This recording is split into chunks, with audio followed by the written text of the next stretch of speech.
तारीख 19 डिसेंबर रात्री साधारणतः 11:30च्या सुमारास प्रगतीनगर बारामती या ठिकाणी एका युवकाचा धारदार शस्त्राने वार करून खुनी हल्ला करून त्याचा खून करण्यात आलेला होता। त्या युवकाचं नाव अनिकेत सदाशिव गजाकस असं होतं। या खुनानंतर आम्ही पोलीस स्टेशनच्या 2 टीम रवाना केल्या होत्या। त्याच्यामधील एक टीम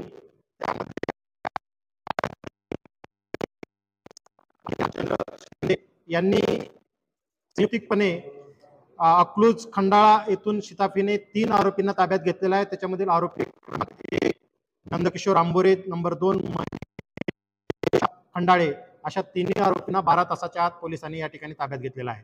या घटनेच्या कारणाच्या अनुषंगाने पुढील तपास केला असता यातील आरोपी क्रमांक 1 नंदकिशोर आंबोरे याची आत्ते बहीण याच्याशी मयत अनिकेत गजाकस हा सोशल मीडियाच्या इंस्टाग्रामवरून चॅटिंग करत असल्याचं तपासामध्ये निष्पन्न झालेलं आहे।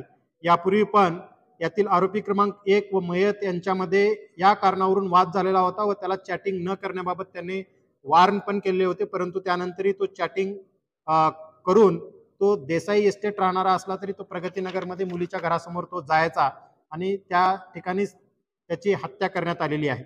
या घटनेच्या अनुषंगाने पोलीस स्टेशनला कुठल्याही तक्रारी यापूर्वी प्राप्त नव्हता किंवा आरोपी आणि मयत याची कुठलीही गुन्हेगारी पार्श्वभूमी दिसून येत नाही।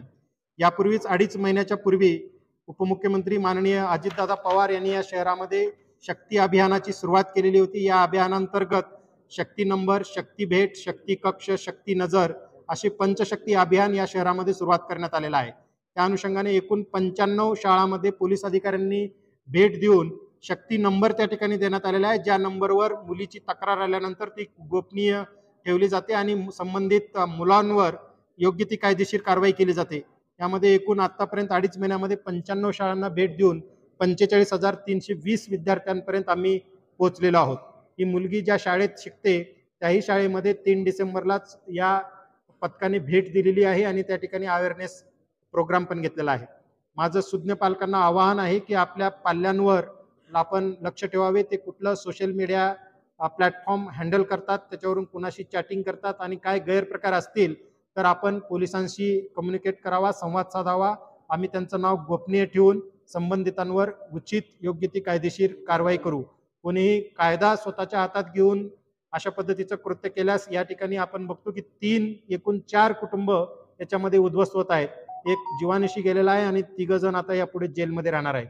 धन्यवाद सर। ही जी घटना झाली या घटनेमधले जे आरोपी होते नशेमध्ये होते का? या घटनेतील आरोपींनी प्राथमिकदृष्ट्या नशा केलेल्या तपासामध्ये समोर आलेला आहे।